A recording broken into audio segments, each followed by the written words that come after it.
மூன்றாம் வசனத்தை நம்ம வாசிக்கலாம். என் ஆத்துமா துக்கத்தில் நிறைந்திருக்கிறது. பாருங்க, இங்க வார்த்தை எவ்வளவு ஒரு வேதனைக்குரிய வார்த்தை, ஒரு துக்கமான வார்த்தை, ஒரு கண்ணீரோட வார்த்தை.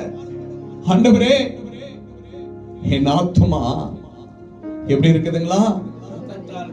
துக்கத்தால் நிரம்பி இருக்கிறது. எப்படி நிரம்பி இருக்குதுங்களா? துக்கத்தால் நிரம்பி இருக்குதப்பா. என் ஆத்மா துக்கத்தினால் நிரம்பி இருக்கிறது. இன்னைக்கு எத்தனை பேருடைய வாழ்க்கையில ஆத்மா துக்கத்தோடு ஒவ்வொரு நாளும் நிரம்பி இருக்கிறது. ஒவ்வொரு நாளும் கலங்கிட்டு இருக்கிறீங்க. தூங்கும் பொழுது துக்கம், எழும் பொழுது துக்கம், நடக்கும் போது துக்கம், பிறருடைய சந்தோஷத்தை பார்க்கும் போது துக்கம், சில குடும்பத்தை பார்க்கும் போது துக்கம். எத்தனை பேருடைய வாழ்க்கையில எத்தனை துக்கங்கள் காணப்பட்டாலும் இயேசு உங்களுக்கு சொல்றார். ஆண்டவராகிய இரட்சகர் உங்களுக்கு ஆண்டவர் பார்த்து சொல்லக்கூடிய ஒரு வார்த்தை, தேவ பிள்ளைகளே, உன் துக்கத்தை நான் சந்தோஷமாய் மாற்றுவேன். உன் துக்கத்தை நான் சந்தோஷமாய் மாற்றுவேன். உன் ஆத்மா இருக்கிற அந்த பாரமான துக்கங்களை நான் நீக்குவேன் என்று ஆண்டவர் வாக்கு கொடுக்கிற தேவனாய் காணப்படுகிறார்.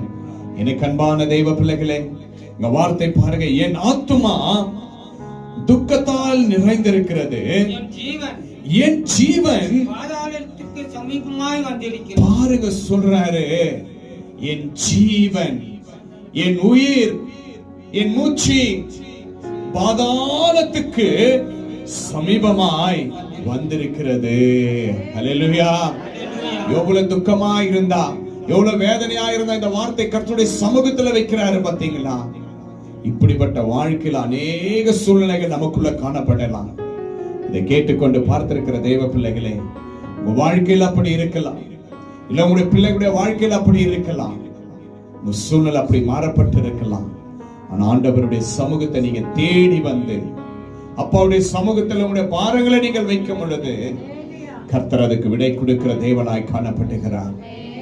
அங்க சொல்றாருங்க, எப்படி இருக்கிறதா? என் ஜீவன் பாதாளத்திற்கு சமீபமாய் வந்திருக்கிறது. என் ஜீவன் பாதாளத்திற்கு வந்திருக்கிறதே. அநேக அழையோட நான் காத்திருக்கிறேனே. அநேக போராட்டத்தோட ஒவ்வொரு நிமிஷமும் போராடி கொண்டிருக்கிறேனே. என் ஜீவன் பாதாளத்திற்கு போகிற சூழ்நிலை மாறிறது. நான் என்ன செய்வேன்? ஏது செய்வேன்? எனக்கு யார் இருக்கிறாங்க? என்னை தேற்ற யார் இருக்கிறாங்க? என்னை பலப்படுத்த யார் இருக்கிறாங்க? இன்னைக்கு அப்படி நினைச்சு வாழ்ந்திருக்கிற தேவ பிள்ளைகளே, உங்களை தேற்ற இயேசு இருக்கிறார். உங்களை பலப்படுத்த இயேசு இருக்கிறார். நம்ப